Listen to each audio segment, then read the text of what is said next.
The military junta has made an about-face and declared it is ready for dialogue with the economic community of West African states. This comes few days after the West African bloc activated its standby force to restore democracy in the country. We have details in this report. It appears there may now be a resolution to the coup in Niger Republic as a group of Islamic scholars from Nigeria make their way to Niamey for talks with the coup leaders after President Bola Tinubu approved their mediation moves. In a statement earlier today, leader of the delegation, Bala Lau, said the visit was to engage in constructive dialogue and encourage coup leaders to toe the path of peace instead of war to resolve the crisis.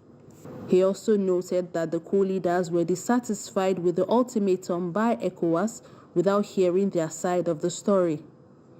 The military leaders say the coup was well-intended and meant to stave off an imminent threat that would have affected not only Niger Republic, but also Nigeria.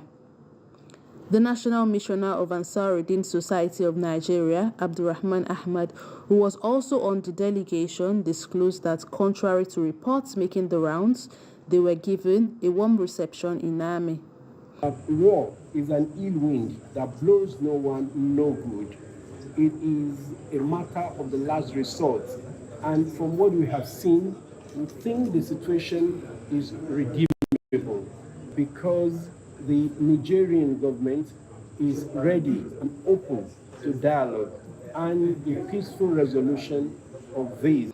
According to Niger's Prime Minister, talks with ECOWAS is expected to hold in the next few days. The group of Islamic clerics had met with President Bola Tinubu as chairman of ECOWAS on Wednesday, seeking to dialogue with the coup leaders in peace moves to restore democracy in Niger Republic.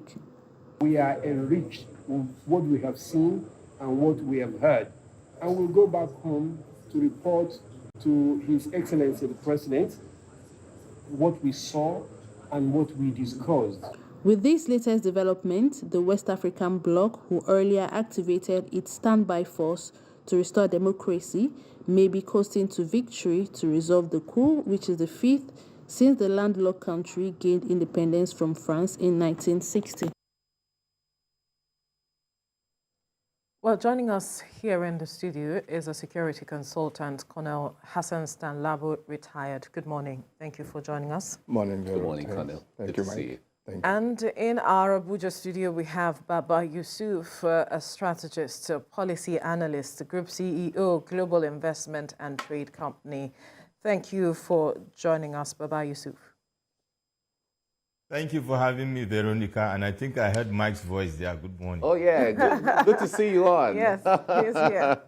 All right, let me begin with you, Baba Yusuf. If you look at the papers this morning, it's awash with this story of the military junta in Niger being open to dialogue with ECOWAS. And some have even said this is hope in sight. I wonder if you see it as such. Come again, you said this is what? Hope in sight. This dialogue yes. that the junta is open to, I wonder if you see it as such, as being a hopeful opening for ECOWAS to take on. To be honest, I was relieved to hear the feedback from the military junta in Niger. I heaved a sigh of relief, so there's hope in sight because actually after the initial missteps by ECOWAS, is a welcome development. This is the right track to go. It turns out that the back channel moves have triggered or have brought back the conversation on the right table. In your opening remarks, you mentioned the religious leaders' visit, which actually was initiated by the former Emir of Kano, His Highness Sanusi Lamido Sunusi. So it's a welcome development. I'm very happy, excited. And I look forward to a peaceful resolution, of this impasse in Niger, which obviously will have, a catalytic effect, on Nigeria and in the sub-region. All right, Colonel, let me come to you on this. The point there is when the news broke of the coup in Niger, we saw the swift reaction from ECOWAS and after all the economic sanctions, the issue of the military was also brought on the fore, and that created some level of tension and debate around the world. And some people say, well, that was hasty for ECOWAS to come up with, but I don't know whether in the military cycles that was used as a strategy to just mount pressure. I wonder what you read of the use or the issue of standing by the force, the African force, standby force, and saying that they were going to move into Niger. Thank you, Mike. All along, I mean, right from the very onset, when ECOWAS responded to the situation in Niger, I knew definitely we weren't going to fight a war. Okay. Whatever the pronouncements in terms of military intervention and so on, we are mere deterrence. Deterrence meant to get the coupists into reversing themselves, simply, and I knew. And I was all along of the opinion that, having said that, push on now with diplomacy, enforce diplomacy. Play all the elements of diplomacy you think you can play, be it psyop operations, be it influence operations, and so on, okay? Play them, send emissaries, and so on. And thank God, or the very first emissaries they sent, their faces were not acceptable to the gentlemen, for obvious reasons, of course. And to me, I felt, look outside the organization, look outside other international organizations. Pick individuals, private persons who have the clout to penetrate these guys. And of course, they know that they exist. Even when you look at the relationship we share with Niger, the wide border, about 1,500 kilometers, the communities. These are relations that have lasted well over 100 years. And it moves, this is a relationship that has to do with both socio-political, cultural, even religious. From all this, there are individuals whom you can see that will go. And thank God, somebody like Lamido Sanusi took the initiative on his own. These are people from royal families. They have links up there and so on. There are people that can really penetrate them and say, please, can we look into this? They would listen to them. Some even have blood relations and so on. Besides, there are lots of retired military officers who have trained with some of these guys, in even here at home in our own institutions. Hope you know they come over to our staff colleges and so on.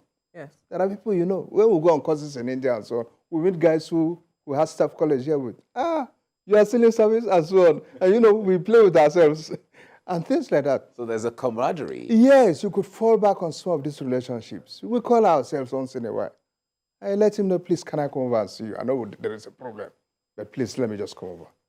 Can you guys allow me to come over? Who is that speaking? Okay, let him come. Bagger, I've not seen him for long. We know the palace. At that level, exactly. And he comes in, and he could play the magic, which AU, UN, and so on cannot play. They were turned back. So that's it.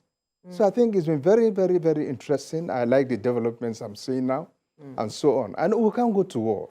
These are our brothers. Let's face it. We can't run away from it. And besides, even if you are going to war, if you are not careful, you might be fighting somebody else's war, a proxy war. The West have interest in that country.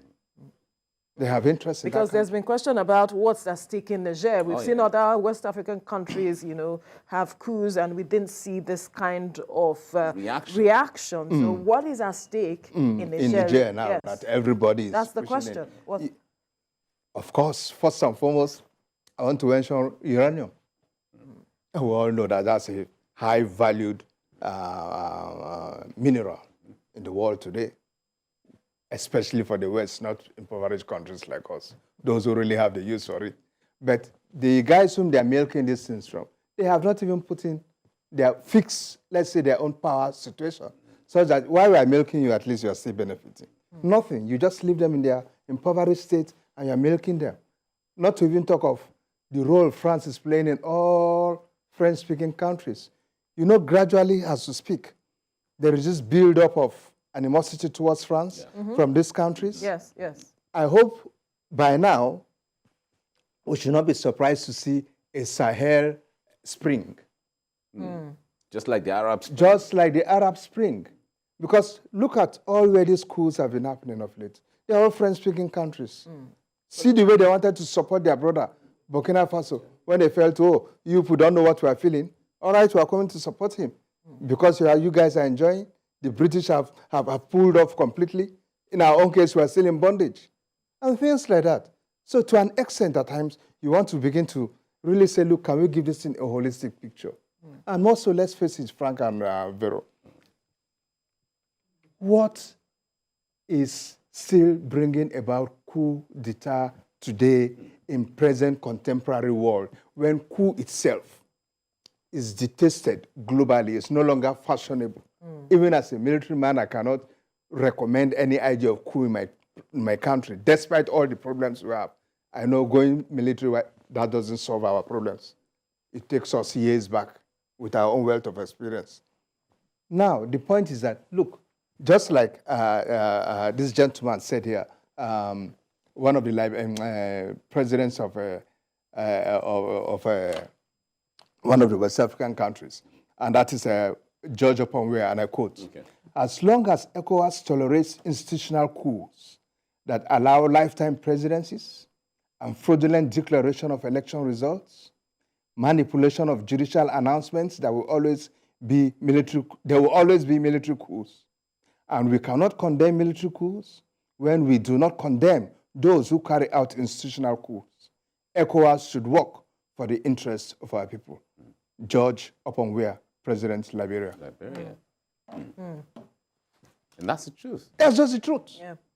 Cameroon here, just next door, we have somebody sitting there for over 40 years. As president, 40 years. Did you fall from heaven?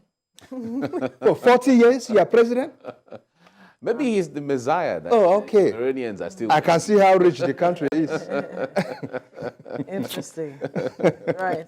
Let's go back to Baba Yusuf, who is in our Abuja studio, to get his perspective with regards to the statement being made by the military junta in Niger, saying that the coup was well-intended, and that it was to avert a threat against not just Niger itself, but against Nigeria. And though we do not have the details of that statement, what they meant, but I'm wondering what your impression or interpretation of what that statement means. That is just an omnibus statement, Veronica. It's a template approach to all military takeovers.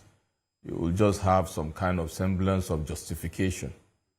In some cases, they may be succinct, old known phrases and catchphrases of fighting corruption and lack of good governance and all that. In this case, they use a different approach of using a statement that is neither here nor there in terms of the key issues with regards to what they are claiming they are trying to avert. That being said, they have used a platform, to come and take over, the government of Niger. That is the key objective, and they have achieved it. What remains to be seen is what will play out, going forward with regards to the interventions that will be given by ECOWAS and how the junta will react to whatever interventions are coming. I just hope and pray that the outcome will be in the overall interest of Nigerians, because that is the key. And taking it up from what my fellow panelist was saying, also for ECOWAS to have some level of introspection, going forward with regards to, how things should be evolving in the sub-region and into the larger extent African sub-region. It's not enough for you to come and start blowing the whistle of war or blowing the horn of war when you know that you have not delivered the good governance. Because what is true and what is real is there is a phenomenon sweeping over Africa, triggered by the Arab Spring and consolidated by the Sudan meltdown of Omar al-Bashir. which was actually triggered by the people, not by the junta.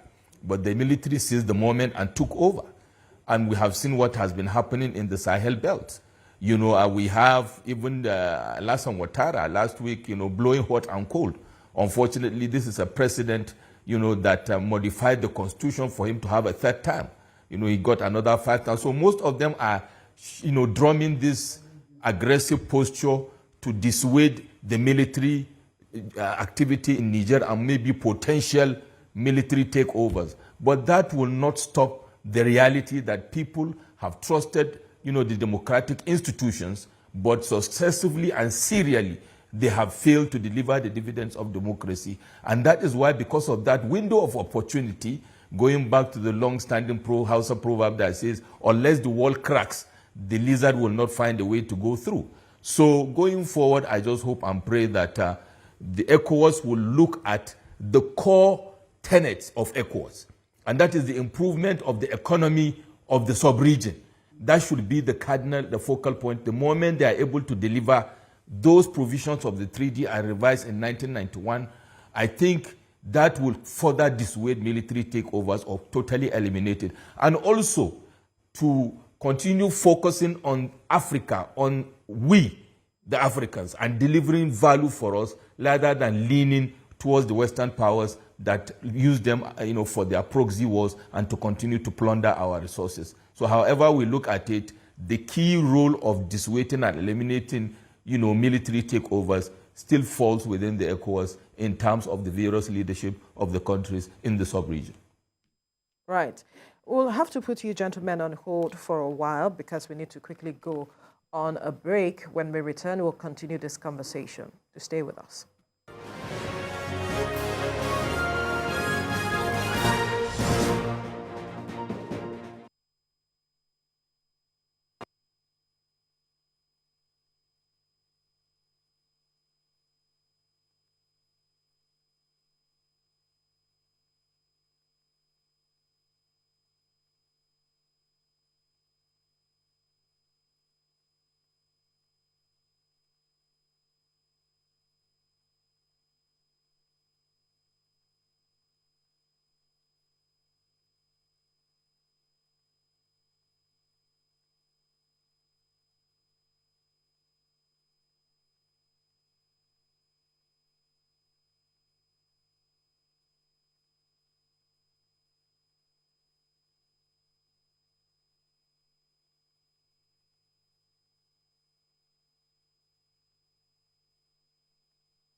All right, thank you for staying with us. We've been talking about the coup in Niger, how it is that the military junta has decided to dialogue with the leadership of ECOWAS, and we still have our guests speaking with us. In Lagos, we have a security consultant, Colonel Hassan Stanlabo, retired, in the studio here with us. And in our Abuja studio, we have Baba Yusuf, who is also a strategist, policy analyst, group CEO, Global Investment and Trade Company.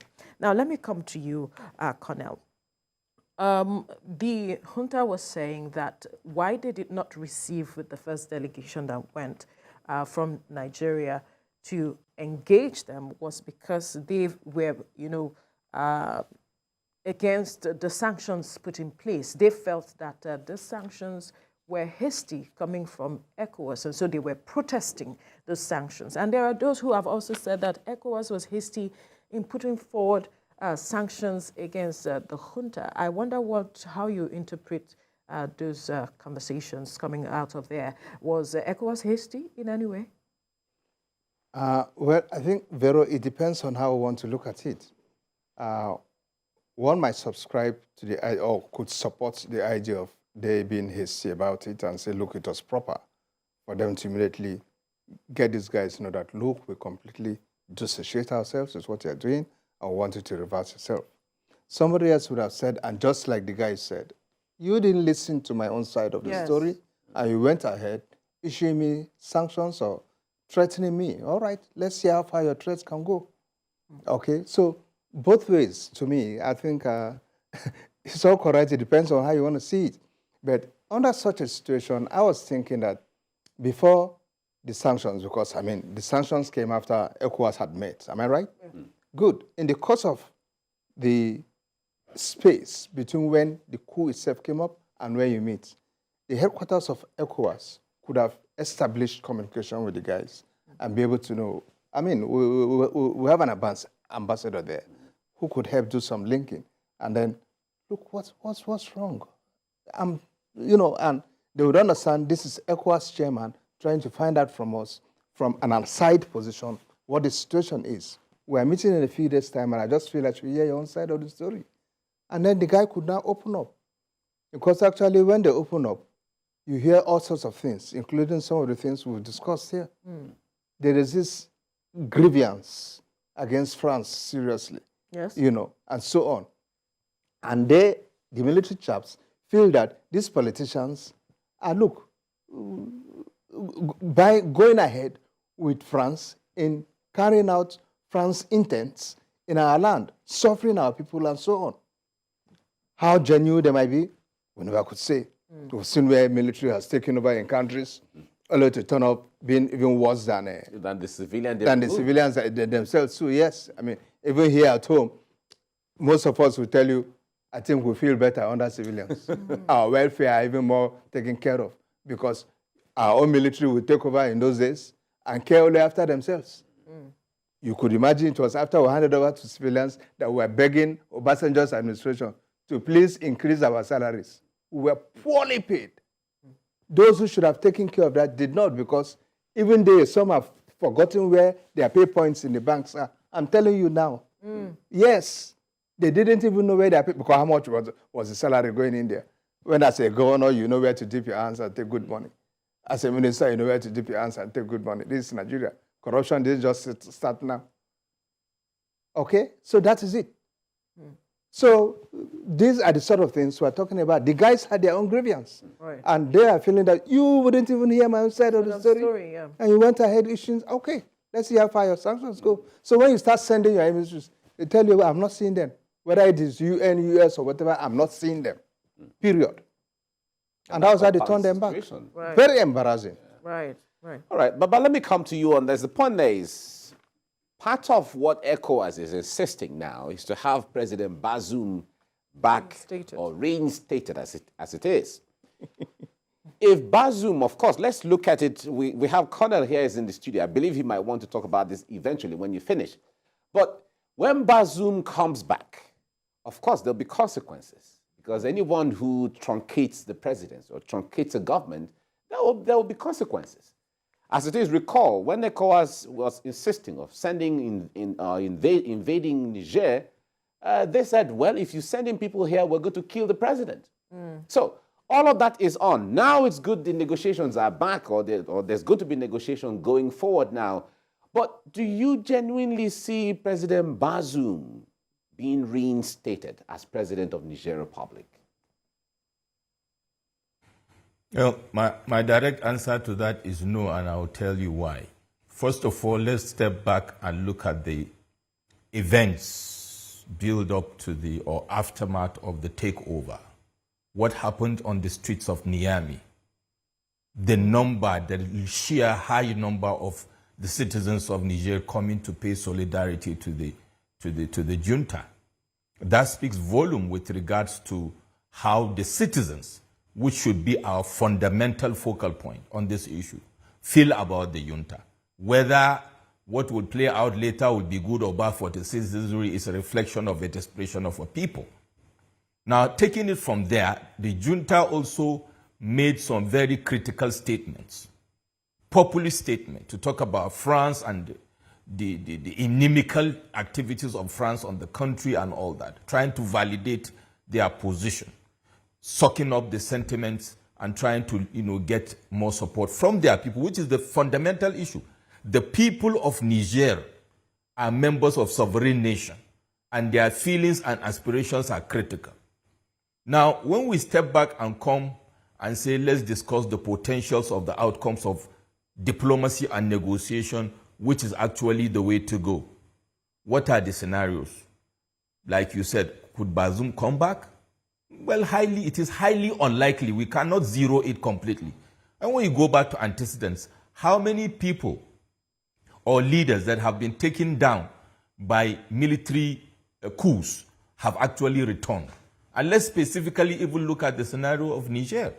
I remember, I think it was during the time of May Nassara, if I'm not mistaken, there was a coup. And President, I think Obasanjo at that time, there was a back channel intervention that, muted the coup, and there was a negotiation. And soft landing were provided by way of, so that the coupists will be able to have soft landing. The scenarios are completely different because there are a lot of sentiments and there are a lot of, other unseen hands that have become seen hands within the game. We have Russia, we have US, and of course France and the EU. So with all these dynamics, it's going to play to the disadvantage of Bazoum in trying to find, a lasting solution. We saw also the next strategic move by the junta. They have already started forming a transition, committee or a transition team to presuppose that they are trying to move towards saying we are going to have a transition, a fast track to return to democracy, with a prime minister in place and some ministers in place already. So when we go back to the position of negotiation, if you look at Article 4F of the ECOWAS treaty, if I may read, it says, quote, peaceful settlement of disputes among member states, active cooperation between neighboring countries, and promotion of peaceful environment as a prerequisite for economic development, amongst others provisions. So at the end of the day, if you want to work out a win-win, for example, the junta has seized the moment. They have started consolidating. Albeit there was a mistake. Probably if, the back channel has started earlier, maybe, just maybe, that would have been averted. But I reckon that at the end of the day, the soft landing would be more in favor of a transition government on a neutral ground, especially looking at the sentiments that have been generated on ground in Niger, with a view to having a new democratic dispensation moving forward, but to ensure that the life of President Bazoum and his family is well protected. However, there's a minimal chance that most likely Bazoum may be reinstated with a soft landing for the military junta, which is highly unlikely because they also have their own supporters, the unseen hands on the other side, the likes of Russia, that will be their cheerleaders. And if we continue pushing towards that angle, it may, lead to a failed negotiation. In my opinion, that is the likely outcome of the scenario. Okay. Would like to hear your perspective on this matter with regards to the same question, talking about the reinstatement of Bazoum, but that will happen after the break. To stay with us. Thank you for staying with us. Before we went on the break, we were talking about the coup in Niger, talking about the fact that the military junta has decided to have a dialogue with ECOWAS, and the question came up as to if we see a Bazoum being reinstated, being that this is one of the demands ECOWAS is making. Connor. Thank you. I know one might want to ask, look, what actually is the strategic end state of ECOWAS in the Niger Republic? Is it the restoration of democratic order or the restoration of Bazoum as an individual? We must be able to distinguish, make it quite clear. To me, the first would be easier to achieve than bringing back a Bazoum. Because let's face it, if we succeed in bringing back Bazoum, who protects Bazoum? these same chaps or some ECOWAS standby team, and for how long will it be there? I mean, it's a sovereign. And how legal would that be? It's a sovereign nation. Exactly. You must allow them exercise their sovereignty. So we must take all this into consideration. We must take all this into consideration. Besides, the guys have moved on to the point whereby all the administrative institutions you expect to find on ground are already imagined, be it governors for their various regions, 7 or 8 of them that have been appointed. They have a cabinet in place already, a prime minister is in place. And so they've moved on. They've moved on. They didn't just stay and wonder what is happening. They've moved on. So what are the... So we must begin to see them not just as coupists, but an administration. Right. Fine. Now, can we meet them halfway? General Chiani, can we give your administration 1.5 years or 2 years and see you as a transitional administration? And then you are able to organize elections eventually, and we have a democratically elected government in place acceptable to the people of Niger. I think they would want to buy into such suggestions. They might want to prolong the duration, like we expect. Say, no, give us 3 or 4 years and things like that. That could be negotiated. And of course, like we know in such an election, somebody like Bazoum should not get involved. Yes. Our concern about Bazoum would be his safety. Yes, of course. General Chiani himself, because at yes, like I'm coming there. Okay. Bazoum will not be involved. You, General Chiani yourself too, you wouldn't be involved. Yes. Then, of course, the concern of ECOWAS will be, please, you must make sure the ex-president is safe. Treat himself and the first family, place them in decent conditions. Treat them well. Not just this situation where he was staying without light supplies, where he was being kept, incognito, and so on and so forth. These are the things that could play out. And I think along that line, there will be some rapport developing now between ECOWAS and the administration there, while ECOWAS begins to monitor the situation. There is a whole swell support for the military junta at home. I hope we know that. Yeah, of course. Whenever the television beams these things, we begin to wonder, are we sure we are doing the right thing? If the whole of this country is supporting these guys. But there's the argument that there are still a few persons who are not in support of... There would always be. Yes, but do you think those who are in support really understand what it is to have a military in power? The military in power. Way back home here, don't we have the same problem? Education. We have not educated our people. Simple. Way back home here, don't we have the same problem? There are people who are still dug into ethnic, religious, and so on mentality. And so once you say politics here, now my man, I want support. Where are our people? If he has not had his tribal name, he's not. What do you do? Exactly. It exists in Africa. It's everywhere. Because we have poor leadership, there is poor governance. Education as a social service has not been taken seriously in most African countries, even including Nigeria, that you expect to know. We have the highest number of out-of-school children roaming the streets. Is that not shameful for a country like Nigeria? And what is leadership doing about it till now as we talk? Go up north where I come from and see how my governors are wasting money. All right, but let me come to you on this. The point there is, a lot of persons are saying that France may not be learning its lessons the way it's supposed to be. From Guinea to Burkina Faso, Mali, and now Niger, there seems to be some level of desperation on the part of France, from what analysts are saying. Now, the General Chiani and the others have said France should leave the country with all of their, standby force. But they have said that they cannot be told to leave by an illegitimate government. We have also seen France applying to attend the BRICS summit that will take place later this month. All of this, some analysts have said that they are just desperate moves by France as they lose grip of some of their territories, not knowing what might happen. Do you think that France should be coming up with new strategies of engaging their former colonies and even trying to build up new friendship on new frontiers for economic and social reasons? reality is hitting France. That's what it is. And a new page is being turned, in the history of post-colonial era France. And of course, tangentially also post-colonial era, Britain and other colonial masters. So it's obvious what they are doing is what I'm calling the last dance, if you like. They are declining to move out of Niger. Is neither here nor there. We saw what happened in Burkina and Mali. At the end of the day, they had to leave.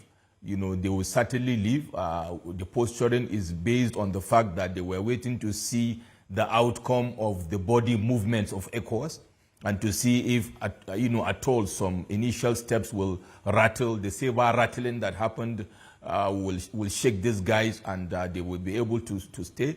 And of course, the back channel, we know they have their own back channel, engagements with the likes of the US, and see if they can find one or two of their allies on the ECOWAS to see if they can do what they are doing. Because some of the actions of the ECOWAS we know are not wholly based on ECOWAS' own position. If we look at the provisions of the treaty, some of these impulsive activities are most likely, influenced by this Western power. So it's obvious that the die is cast, and the sure-footedness of the phenomenon of the failure of France is staring it on its face. Whether or not they will change their strategy is now left to them.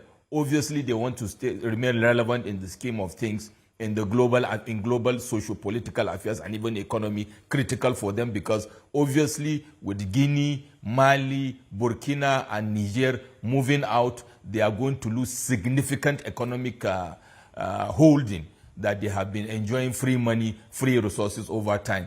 Their engagements and posturing with regards to the Russia-Ukraine imbroglio is another issue. So obviously the current President Macron, these issues are going to impact on the next election, on his party and on himself. So it is in his best interest, or in the best interest of France, to review their entire global foreign policy and economy strategy moving forward, for them to remain relevant in the scheme of things. Otherwise, reality will show that they will diminish, in the scheme of things moving forward. That's the reality.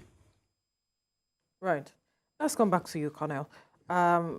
The doors for dialogue has been open, and we're hoping to see ECOWAS and the military junta meet in coming days. But we cannot forget the influence of Russia, the Wagner Group, the kind of support they have given to the military junta.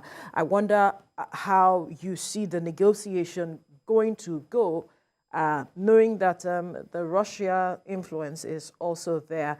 Are we going to see perhaps an easy negotiation on the table? How are we going to divorce the interest of Russia out of all of this, if that is even possible at the end of the day? Frankly speaking, each side will be discussing, taking into cognizance its own interests and the various interests on each of the stakeholders would, of course, be highly protected. Mm.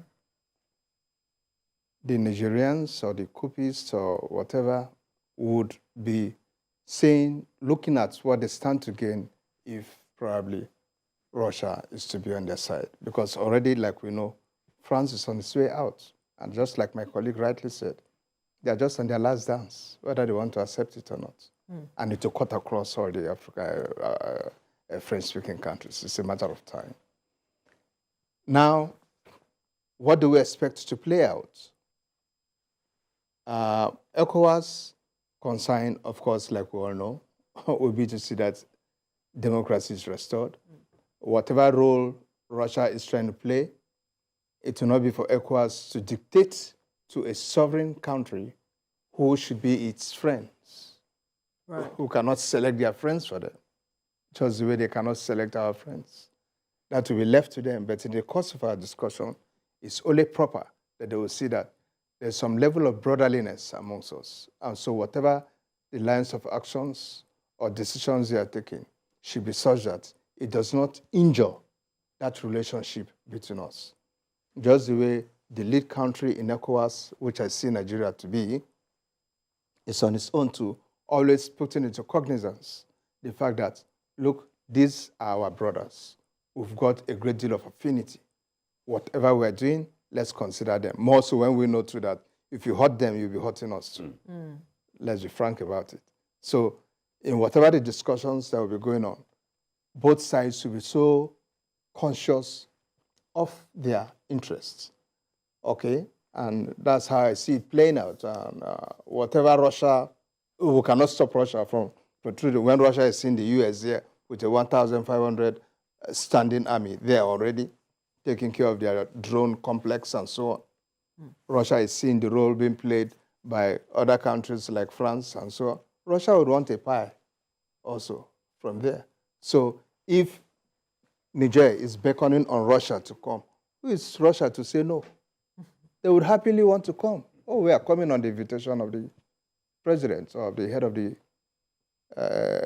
of state. I don't want to say head of the junta, of the head of state.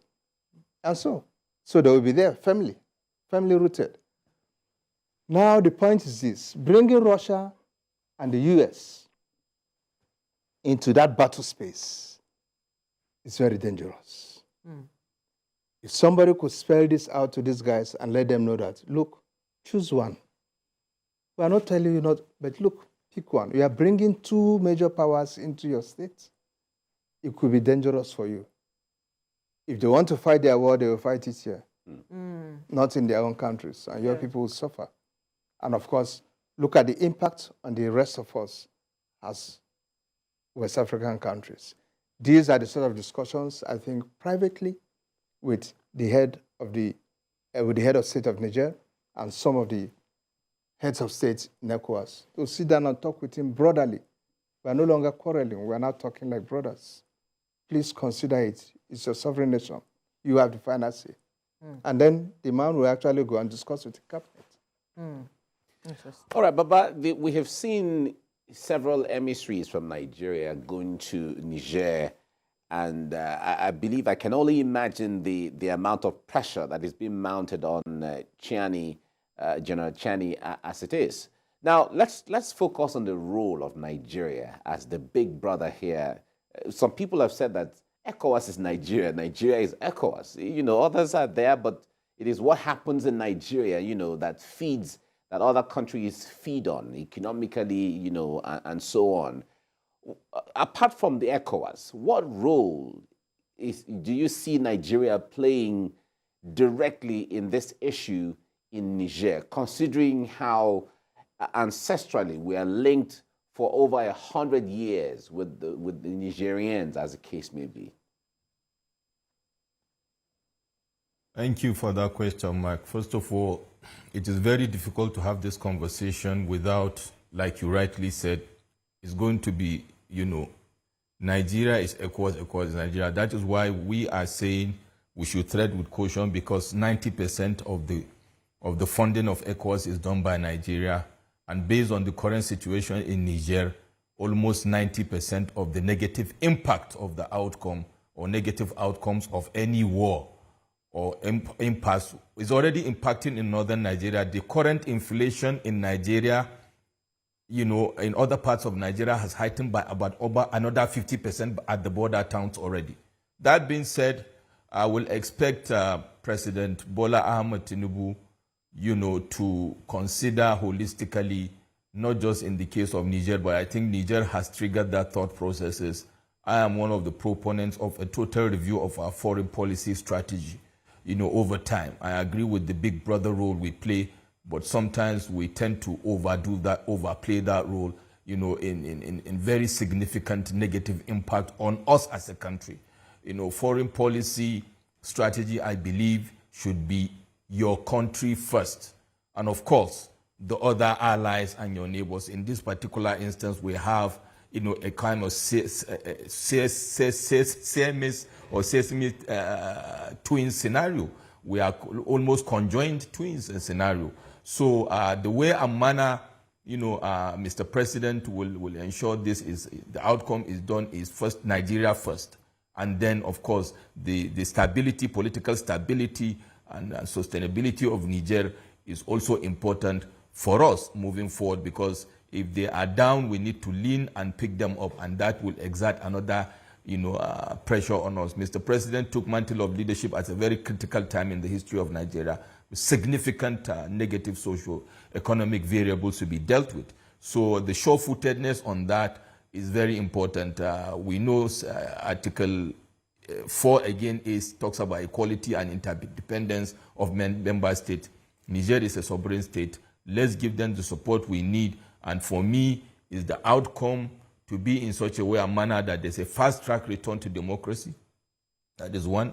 The big brother role to be played in such a way and manner that those cheerleaders of pushing, for war or battle, for Mr. President to mute his ears. We know he's under a lot of pressure by member states of ECOWAS that are influenced by France and also by other, Western powers. But to realize that he has a mandate, for Nigeria is given to him to turn around the economy of Nigeria based on the renewed hope agenda and manifesto he used to campaign. And time is against him. And how fast and how quick we are able to resolve this in a very diplomatic manner is in the best interest of Nigeria and Nigerians, moving forward. And as far as foreign policy is concerned, even when we are chairing forums like ECOWAS or African Union, let us always make sure that the foundation and the home is taken care of. Let us not become the proverbial cock that always gives out the seed, and to be able to crow and then, swallow the stone. Let us remember the key objective is Nigeria first. And of course, the regional peace and stability is also in the interest of Nigeria. So for us, is to find a win-win. But the foreign policy of Nigeria, the foreign strategy of Nigeria should always give us the positive outcome. We saw it played out in Liberia. We saw it played out in South Africa. We saw it played out in Sierra Leone and all that. We can go on and on. I hope and pray that we'll be more strategic, moving forward with our foreign policy. The posturing and the impulsiveness of wanting to be the superstars is not good enough. The impact, whatever step we take, even if it is in a far-away country outside the continent of Africa, it will still impact on the people of Nigeria. So at the end of the day, your being a superstar and being a big brother should be incumbent on your capacity to be sustainable after the fact. And that is very important in trying to form and formulate a way out of this situation and moving forward other foreign, engagement initiatives. Interesting. And let me bring that question to you now, talking about Nigeria first. Posturing should be in the best interest of Nigeria. And I'm wondering what you expect from the chair, who is President Bola Tinubu now, with regards to ensuring that the position and posture he takes is Nigeria first.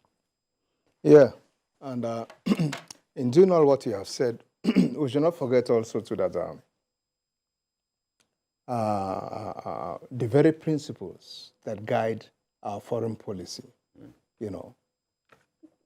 borders on Afrocentrism, good neighborliness, non-interference, right, non-alignment, and so on. Okay, with this sort of foreign policy, it becomes more or less, do I say paradoxical, to see you engage in things that actually contradicts your own foreign policy. All right, what we call a policy. Is it policy mix now or what? I can't remember anymore. But the point is that we should also not forget that Niger plays a buffer zone for us, between us and Libya. I hope you know the aftermath of the Libyan situation is still there, with all these guys coming out of Libya and so on, arms and so on. Light weapons and all of that, yeah. It would even create a situation or a soft ground in our country for influx of small arms and light weapons in a manner you cannot even control if you are not careful. By the time the huge influx of refugees begin to pour in, because Nigeria will be the 7th point for them to move into. Besides the fact that, like I said somewhere, ECOWAS is not a country. If Niger is to fight ECOWAS, their bombs will be landing in Nigeria. ECOWAS is not a country. Right. Even Niger is That's a so good way to ECOWAS. see it. Their bombs will be landing in Nigeria. And if it's to land in Nigeria as a military tactician, you know where to shoot that will make it more injurious to the guy. And look at your base, your economic means, and so on. Thank God your refineries are already, they'll just bring it down. Already, they'll just be wasting bombs there anyway because your refineries are not even working. All right. We have less than a minute to go. So So, just quickly tidy up your thoughts on this. yeah. So I think it pays us more to tread the path of diplomacy. Right. All right. And whatever form of diplomacy we want to look at, be it influence diplomacy, be it psyops, psychological operations, and so on. All right. We'll leave the conversation here, gentlemen. We must thank you, Colonel Hassan Lambo, security consultant, for your time.